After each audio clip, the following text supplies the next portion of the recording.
Récemment, un excellent esprit nommé Michel Drac, un écrivain, un grand lecteur, un type qui ressemble étrangement sur le plan moral à Gustave, le bouquiniste de Campagnol, c'est-à-dire assez de droite mais version anarchiste, avec une tendance un peu facétieuse, une tendance vieille originale. Eh bien, ce Michel Drac s'étonnait d'une stupidité proférée par le ministre de l'Intérieur, qui n'est pas la première, et qui disait tranquillement que toute forme d'insurrection populaire était illégitime, c'est-à-dire anti-républicaine, donc honni, hors la loi, contraire à la morale, etc. Ça tombe bien que je vous parle en ce moment de cette question en léger différé de Hongrie, de Budapest, parce que en matière d'insurrection, la Hongrie en connaît quand même un rayon, notamment depuis 1848, et que nombreux ont été les Français pendant la Révolution de 1948 à avoir chanté les louanges des patriotes hongrois comme Kossuth parce qu'ils avaient su se libérer des Habsbourg. Kossuth, dont je vous rappelle qu'il a passé 2 ou 3 années en prison pour avoir précisément appelé à l'insurrection contre un ordre détesté avant d'obtenir finalement de le changer profondément, cet ordre, et d'obliger l'Autriche à plier, d'obliger la propriété à changer de nature en Hongrie.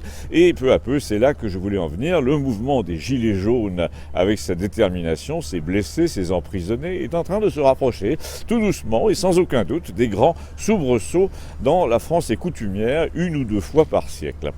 En fait, quand on regarde l'histoire de la plupart des pays européens, l'insurrection est un acte fondateur qui permet de réformer, de restaurer la dignité des peuples, de punir les élites et les profiteurs. Et on peut dire que tout l'imaginaire socialiste français est bâti sur cette idée que l'agitation dans la rue, la pression exercée sur le gouvernement sont de bonnes choses quand elles vont dans le sens que vous souhaitez, c'est-à-dire celui qu'il souhaite faire tomber les privilèges, non pour les abolir, mais pour en jouir à leur tour. Mais visiblement, ni Emmanuel Macron, ni sa dernière garde, là, ne souhaitent que les gilets jaunes, c'est-à-dire ceux qui prônent l'insurrection lente, raisonnée, insistante, gagnent du terrain dans les esprits, alors que, par exemple, si on leur posait la question, ils n'hésiteraient pas à soutenir l'insurrection chez les autres, en Ukraine, par exemple, et pourquoi pas en Hongrie, puisqu'à les entendre, le gouvernement hongrois est formé d'horribles xénophobes avec 5% de croissance quand même. Donc apparemment, il existe de bons et de mauvais mouvements populaires. D'après notre génie national Castaner, les bons mouvements populaires sont ceux qui défendent la dignité des peuples contre l'oppression, ce que personne ne contredira, sauf qu'il a du mal à se faire à l'idée, visiblement, comme Cohn-Bendit, comme les 68ards repus qui dirigent des journaux subventionnés, que l'oppression en ce moment, eh bien c'est lui, ce sont eux. On voudrait nous faire croire que le bien a changé de camp et qu'il est du côté de l'Amérique radieuse et triomphale qui donne des ordres à nos banques centrales, mais en fait, c'est eux qui ont changé de camp. Le bien, lui, n'a pas bougé. Il est toujours du côté des gens qui cherchent à donner un sens à leur vie, une âme à leur pays. Et on est obligé de constater que la démocratie, qui fait des affaires en même temps que de la morale, fait bien plus d'affaires qu'elle n'a de morale, ou qu'elle n'en fait. Les gens savent très bien d'où vient la légitimité d'un régime et qu'il ne suffit pas de susciter des indignations artificielles, comme par exemple en ce moment la fameuse montée de l'antisémitisme français, ou prétendu tel, pour donner l'impression au peuple qu'on est de son côté. Notre ministre de l'Intérieur, là, aurait expliqué à Gavroche en 1832 qu'il est un dangereux fasciste. Et là, quand il nous dit que le monde civilisé a honte de nous à cause de cette insurrection permanente contre la démocratie que seraient à ses yeux les Gilets jaunes, il oublie que les misérables sont restés 2 ans à l'affiche de Broadway et que notre pays, comme la Hongrie, n'aura gardé son honneur que par l'insurrection. Abonnez-vous, merci. Si on devait rapporter la vie de notre village à l'œuvre immortelle du dessinateur belge Peyo, l'auteur des Schtroumpfs, eh bien notre abonné au monde, ce serait le Schtroumpf à lunettes, le partisan de la puissance publique quoi qu'il advienne, celui qui a horreur des gilets jaunes et qui faillote volontiers à tout propos. Mais là, le conteur Linky, c'était vraiment pour lui une aubaine. Je dis c'était parce que vous allez voir pourquoi jusqu'ici, c'était autrefois, mais il y a eu un élément nouveau, parce que ça permettait autrefois de montrer au comptoir que les gens qui refusaient ce compteur étaient totalement arriérés. Ils disaient que ce boîtier vert les espionnait, que ça mettait le feu aux maisons, que ça créait un champ magnétique. Et notre monsieur, là, l'abonné au monde, ricanait en disant que tout ça relevait du fantasme. Et que quand il tombait, ce qui était fréquent sur l'un de nos villageois qui disait « Je m'en fous s'ils débarquent pour poser ce foutu compteur, je les reçois avec le fusil », L'autre, l'abonné au monde, le suppôt du pouvoir, montrait qu'il avait très bien compris ce que j'affirmais l'autre jour, à savoir que le compteur Linky était d'abord perçu comme une manifestation de la prétention parisienne qui s'invitait dans votre cour de ferme. La meilleure preuve est que l'abonné au monde, qu'on peut appeler commissaire de politique, disons, disait « Ne fais pas ton malin, Marcel, parce que quand ils viendront te poser ce compteur, tu ne feras rien du tout, sans ça tu partiras entre deux gendarmes ». Et c'est là, généralement, que l'argument massu intervenait dans son raisonnement. Une fois que l'autre était parti, Albert nous disait « En plus, on ne comprend pas ce qu'ils ont tous, puisque c'est gratuit ». Eh bien maintenant, on vient de l'apprendre, non, c'est le contraire. En plus, c'est payant. C'est Gustave qui nous l'a dit l'autre jour en passant, Gustave à qui rien n'échappe sur Internet, il a dit en gros, la pose de chaque compteur coûte en ce moment 130 € à Enedis, mais tu ne crois pas quand même qu'ils vont continuer à dire laissez ces cadeaux. En fait, l'arnaque, c'est qu'on paie le compteur à partir de 2021 seulement.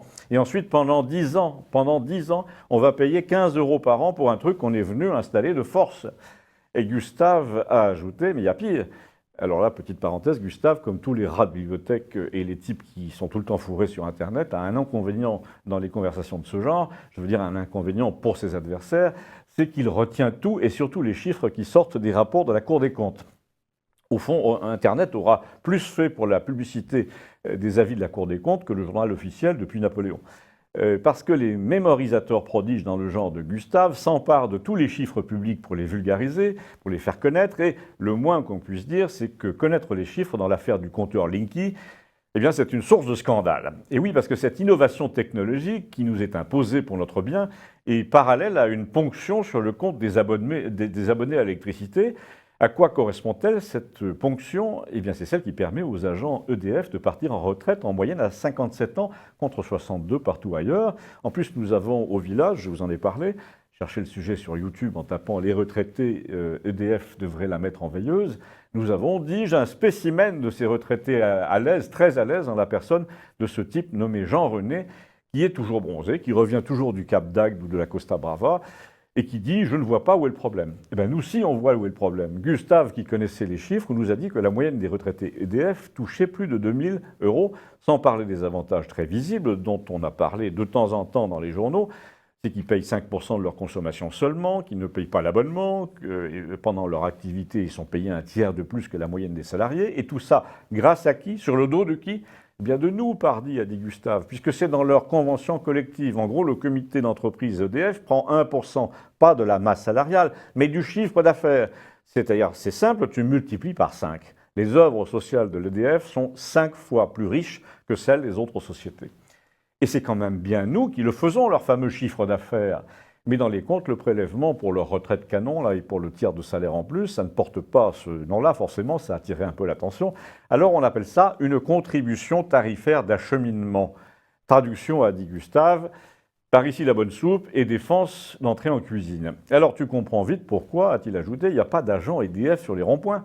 Et tu comprends vite aussi pourquoi le gouvernement a un formidable levier pour déchaîner une répression. S'il décrète c'est fini la récré, s'il dit pour équilibrer les comptes de la nation, on va sonner la fin des privilèges genre EDF, tu vas voir toutes les catégories à privilèges débarquer dans les manifestations pour taper du gilet jaune sous les caméras en disant « vous êtes bien gentils, mais on vous avait dit de ne pas compromettre nos avantages sous prétexte de réclamer de la justice sociale ». Eh bien, nous ne préjugerons pas de la réaction des Gilets jaunes, a conclu Gustave, mais nous demanderons l'indulgence au tribunal populaire pour les abonnés au monde. Et il la cherchait du regard, mais l'autre était déjà parti. Abonnez-vous, merci. Nous avons un Algérien au village. Enfin, je devrais dire en rapport avec le village depuis 35 ans. Et encore, je devrais dire, plutôt pas vraiment un Algérien, un enfant né algérien, mais adopté très jeune par un couple d'une vallée voisine et qui, dans l'âge adulte, a essayé de s'installer ici sur notre plateau avec des ânes, des chèvres pour faire un peu de tout, puis il est reparti, et puis il est revenu en me disant qu'il avait vécu 1 an au Québec. Enfin, toujours est-il que je le croise là récemment et qu'il me tient des propos extrêmement réactionnaires contre le désordre en France. Et au début, je crois qu'il me parle des Gilets jaunes, mais en fait, j'ai mis un certain temps à remonter les étapes de son raisonnement. Il était contre le désordre parce qu'il disait que c'était mauvais pour tout le monde. Mais quand ce genre de personnage un peu narcissique vous parle d'un truc mauvais pour tout le monde, c'est qu'il est d'abord mauvais pour lui-même.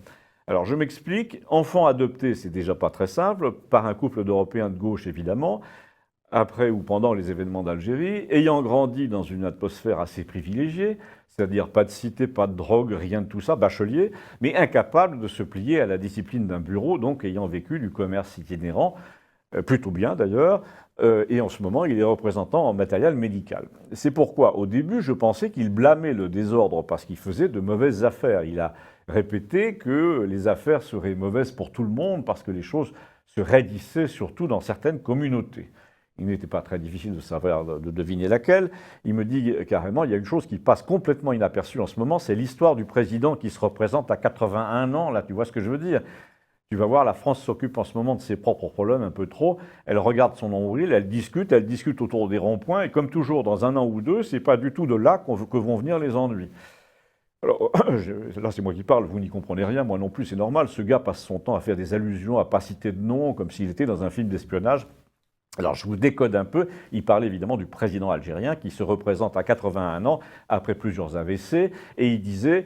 Ça vous concerne, ça nous concerne les Français à un point que nous ne pouvons pas imaginer.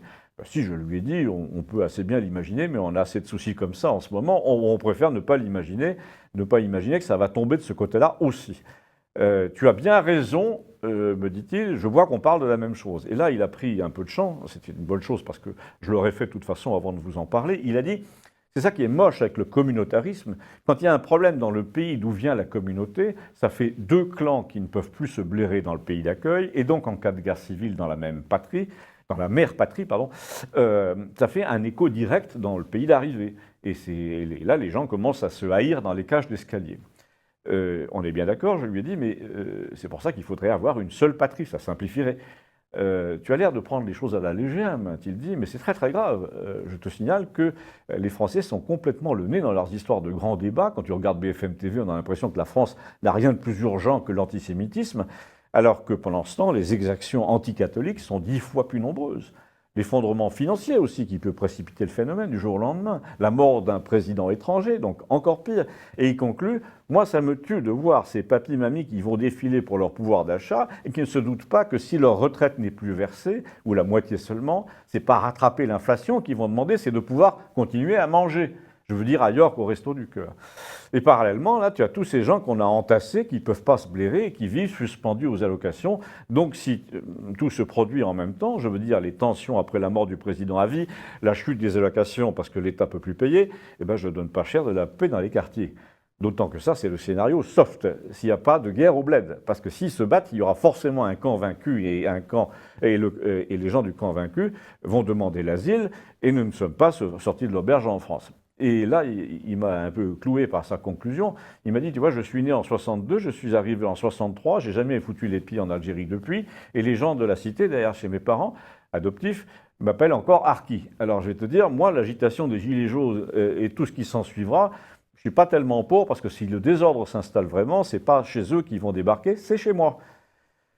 Alors, là, c'est moi qui parle, on a beau faire la part de la parano, il est un peu, indiscutablement, son raisonnement met quand même mal à l'aise parce qu'il jette un coup de projecteur sur un coin de la situation que personne ne veut voir et qu'il m'a résumé en bon visiteur médical.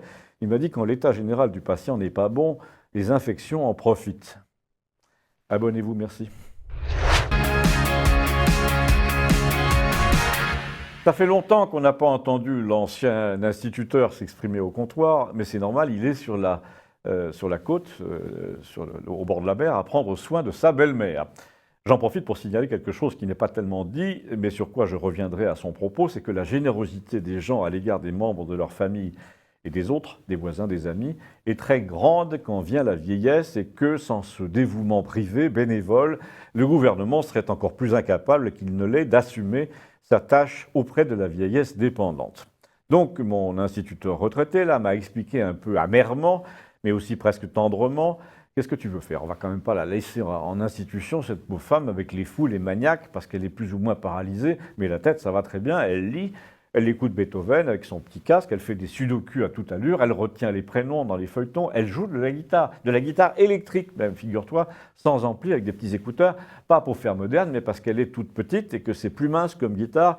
Enfin, elle est vraiment très drôle à 90 ans, et ça me ferait de la peine de la voir traitée comme une folle. Donc tout ça pour dire que notre instituteur est absent depuis près d'un an parce qu'il adore sa belle-mère, mais là il était très remonté, il il était très remonté parce qu'il venait d'apprendre que toutes les écoles arboreraient les couleurs de la France et celles de l'Europe, mais surtout qu'on allait faire apprendre aux gosses la Marseillaise. Et j'imagine, m'a-t-il dit, que s'ils l'apprennent, c'est pour la chanter. Or, déjà, les occasions sont de plus en plus rares, puisque même les footballeurs qui gagnent toute une vie de salaire en une année n'en sont plus capables.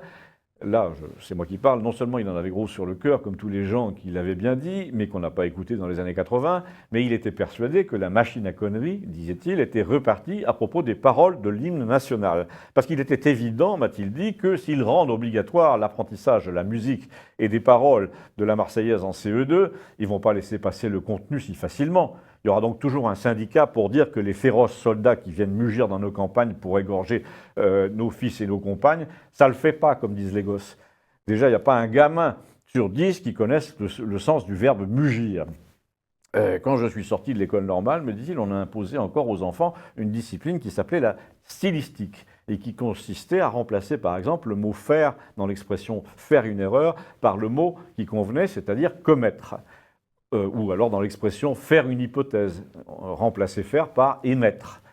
Et bien désormais, les enfants font comme les enseignants incultes et comme les politiques, ils font, ils sont encore pires, ils font, comme des petites marionnettes, et surtout, ils portent un projet, ils portent une vision, ils portent une politique, ils portent un défi, ça ils savent faire, alors que parallèlement, ils amènent des solutions, ils amènent leur dictionnaire en cours, ils amènent leur ordinateur, ils amènent tout ce qu'ils devraient apporter. Je ne sais pas, me dit-il, si tu vois la nuance, enfin, toi, si, évidemment, comme écrivain, mais les écoliers, non, et Macron, encore moins. En tout cas, moi, me dit-il, quand je faisais ce genre d'observation au rectorat sous cet imbécile de Jospin, mais encore pire, sous l'atroce Vallaud-Belkacem, c'est tout juste si on ne m'envoyait pas la sécurité pour me plaquer les mains sur le capot de ma voiture dans la cour de l'inspection d'académie. Alors maintenant, tu imagines que le sang impur qui abreuve nos sillons, ça ne va pas passer si facilement. Il va y avoir des commissions de crétins un peu partout pour téléphoner à la LICRA, et peu à peu, l'idée qu'on pourrait changer les paroles de la Marseillaise va se répandre. Alors de l'autre côté, tu vas avoir des associations qui vont prôner le statu quo, qui vont dire un hymne national, ça fait référence à l'histoire, à des circonstances qui ont fondé la nation, des circonstances cruelles, on n'y peut rien. Et tout ce monde va s'étriper sur tous les blogs à cause du gouvernement, mais on finit par se demander si ce n'est pas le but. Dans certains cas comme celui-là, on a l'impression que mettre de l'huile sur le feu fait partie d'un plan délibéré venu d'en haut pour diviser les Français dans le but d'arriver ensuite avec une auréole de rassembleurs sur le ton. Vous voyez bien que vous êtes incapables de trouver des solutions ensemble, on va vous les imposer.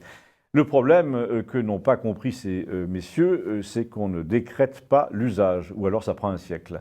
L'autre problème, et au fond le principal, dont personne ne va parler parce qu'ils préféreront parler du sang impur, c'est le mot égorger. Et là, me dit-il, je ne te fais pas de dessin. Non, non, c'est pas la peine, merci. Abonnez-vous. Le patron du café de Campagnol a peu d'amis dans la restauration et pour cause. Nous sommes un lieu assez isolé et il est le seul café loto à des lieux à la ronde. Mais l'été, il lui arrive d'employer quelqu'un, et en l'occurrence, il lui arrivait, il y a longtemps, d'employer un grand type assez élégant nommé Jacques, célibataire, qui a très bien mené sa barque, puisque depuis 10 ans qu'on ne l'avait pas vu, pas beaucoup, Jacques a suivi le parcours de nombre de gens de la restauration quand ils ont à la fois du courage, une belle gueule, et le don des langues. Il a d'abord été garçon, puis chef de rang dans une grosse brasserie à Toulouse, puis à Montpellier. Ensuite, il est parti faire des extras dans les cocktails de la haute société à Miami. Il a été chef de rang à Los Angeles dans un restaurant de Westwood. Et puis, il est rentré ouvrir un petit restaurant sur la Costa Brava qui marche assez bien. Et il vient d'en ouvrir un deuxième à Montpellier. C'est pourquoi on le voit plus souvent en ce moment. Tout ça pour dire quoi? Eh bien, pour aborder deux sujets. Le premier, du bout des lèvres, c'est que ce type n'a jamais été marié et qu'on le voyait souvent accompagné d'un jeune type il y a 20 ans et que depuis 20 ans, le jeune type est devenu un vieux type, enfin un type mûr en tout cas, de 40, mais c'est le même, avec une voix un peu traînante, une tête d'officier de marine et un regard d'oiseau de proie.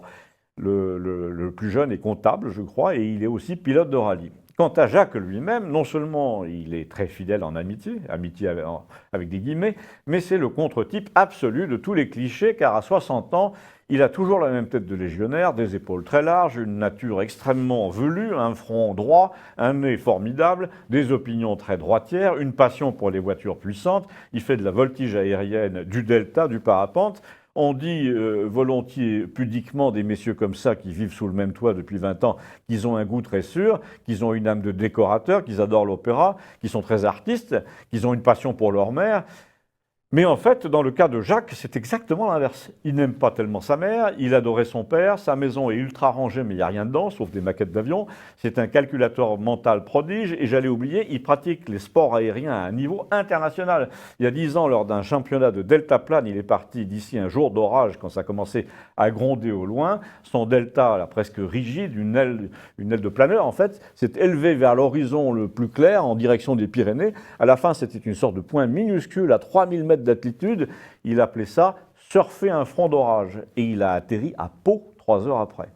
Tout ça pour dire que c'est un dominant intrépide et qu'il a subi toute sa vie dans son métier de restaurateur un certain type de clientèle dont il parle volontiers parce qu'il entretient un rapport étroit avec la politique, surtout en ce moment, et qu'il reconnaît chez tel homme politique le comportement de ceux qu'il se farcit dans son métier, dit-il.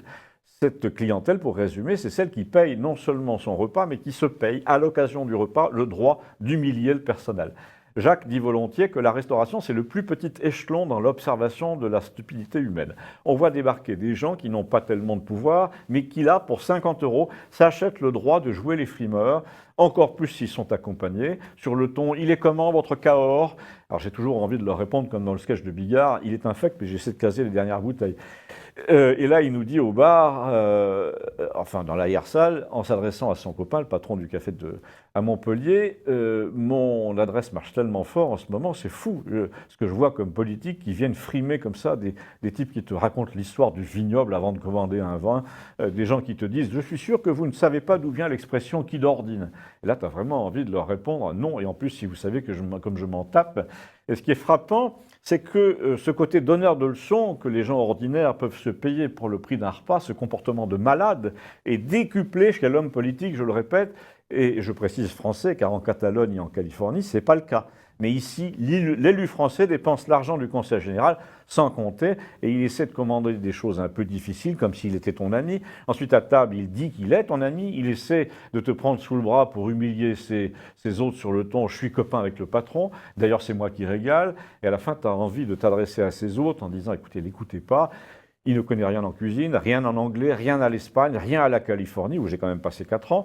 En tout cas, il y a une chose qu'ils détestent tous, c'est quand je dis que j'ai participé au championnat du monde de parapente au Brésil en 2005. Alors ça les humilie parce qu'ils ont la trouille. Et là, tout de suite, ils te disent que la pratique n'est pas assez encadrée et qu'il y a trop d'accidents. Sous-entendu, si j'en avais le pouvoir, je ferais cesser ces conneries-là puisque je suis incapable de voler moi-même. Eh bien, me dit-il, la France, c'est ça. Tu muselles les gens qui font des trucs que tu ne sais pas faire. Ça, c'était la conclusion provisoire. Et puisque ce Jacques m'a invité à passer à son restaurant de Montpellier, il y aura certainement un deuxième épisode parce qu'il est à fond pour les Gilets jaunes. Et je n'ai pas eu le temps de vous expliquer pourquoi encore. Mais ça viendra. Abonnez-vous. Merci.